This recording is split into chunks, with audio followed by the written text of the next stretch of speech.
Hello दोस्तों, नमस्कार, आदाब, सत श्री अकाल सभी को। जीएस सिनुकड़ में आपका हार्दिक स्वागत और अभिनंदन करते हैं। आज हम बात करेंगे एनआईएस डीलेट को लेकर बड़ी अपडेट क्या है। जैसा कि आपको बता दें, गैजेट और वैधता को लेकर बड़ी खबर है। एनसीटी ने एक ऑफिशियल लेटर जारी किया है। इस लेटर में क्या चीज़ें कही गई हैं, इस चीज़ को डिटेल में जानेंगे। और कहीं ना कहीं एनआईएस डीलेट विद्यार्थियों के लिए बड़ी खबर भी है और एनआईएस डीलेट विद्यार्थियों के लिए एक अच्छी खबर देखने को मिल रही है कि एनसीटी ने इस प्रकार का पहला लेटर जारी किया है।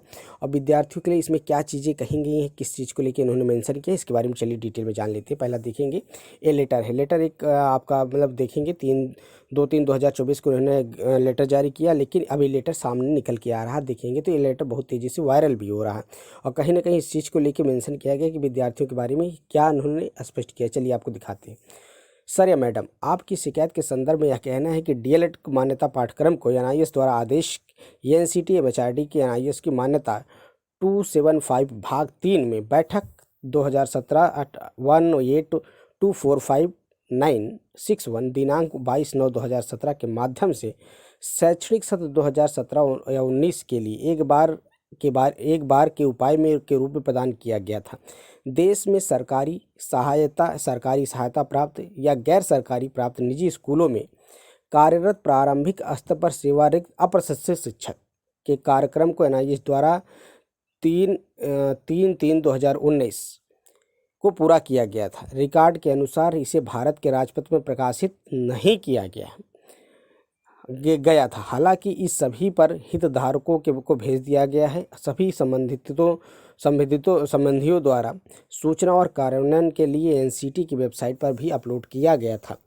राज्य केंद्र शासित प्रदेश के सरकारों और भर्तियों के निकाय में इस आदेश को ध्यान में रखा गया है। आपका विश्वासी रविंद्र सिंह, अपर मुख्य सचिव, प्रतिलिपि सूचना। कहने का मतलब उन्होंने साफ साफ इस चीज़ को मेंशन किया है कि गजट प्रकाशन के लिए भेज दिया गया था, लेकिन गजट प्रकाशन नहीं हो पाया, जिसके कारण ये सारी चीज़ें ऑफिशियल वेबसाइट पे भी अपलोड कर दी गई हैं। इसलिए आगे भी कहने का मतलब ही कहीं ना कहीं सरकार अगर चाहेगी तो एनआईएस डीलेट वैलिड हो जाएगा। कहने का मतलब ये है कि आप देखेंगे एनसीटी भी इस चीज़ को एक्सेप्ट कर रहा है कि भाई हमने गजट के लिए भेजा था, लेकिन गजट प्रकाशन नहीं हुआ। पहली बात, आप जब देखेंगे सुप्रीम कोर्ट से अगर एनआईएस डीलेट केस हारता है तो कहीं ना कहीं गजट प्रकाशन का मुद्दा मेन था।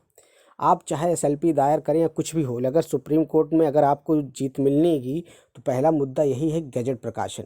अगर सरकार एनआईएस डीलेट को जो कोर्स कराई उसमें अगर वो क्या करे, गजट प्रकाशन कर दे या गजट प्रकाशन करके एनसीटी कह दे कि भाई हाँ हमने इसमें 18 महीने का कोर्स, 2 साल का कोर्स 18 महीने में करा दिया, इसमें जो 6 महीने का ब्रिज कोर्स है या 6 महीने का ट्रेनिंग हम किसी स्कूल में करा के इनको कंप्लीट करा देंगे, तो ये कोर्स अपने आप वैलिड हो जाएगा और कहीं ना कहीं सुप्रीम कोर्ट में जाने की भी ज़रूरत नहीं। अगर सुप्रीम कोर्ट में अगर ये गजट प्रकाशन हो जाता तब सुप्रीम कोर्ट में जाके डायरेक्ट इस चीज़ को मेंशन कर सकते हैं कि सर हम वैलिड हैं, हम मान्य हैं, हम योग्य हैं। तो कहीं ना कहीं अगर सरकार की मेन इसमें है, आप देखेंगे गजट यही था, राष्ट्रीय अध्यापक शिक्षा परिषद, ये जो पूरा इसमें डिटेल में सारी चीज़ें मेंशन की गई थी, क्या क्या पॉइंट थे, किस पॉइंट पे क्या चीज़ कही गई है। तो अब देखेंगे उस समय जब ये कोर्स लाया गया तो उसमें बहुत सारे सारे सब्जेक्ट उस आधार पर कराए गए थे, जिसमें कि आप देखेंगे पैराग्राफ 9 में ये सारी चीज़ को मेंशन किया गया था कि हाँ किस आधार पर इनका कोर्स वैलिड होगा। तो खबर यही थी। अगर वीडियो पसंद आए तो चैनल को लाइक करें, ज़्यादा से ज़्यादा अपने दोस्तों में शेयर करें। शिक्षक भर्ती की पल पल की अपडेट के लिए चैनल को सब्सक्राइब कर लें। अगर पहली बार विजिट करें चैनल को सब्सक्राइब कर लें और मिलते हैं नए वीडियो के साथ। जय हिंद साथियों, नमस्कार, सभी दिन शुभ हो। Thank you, all of you, have a nice day, good day.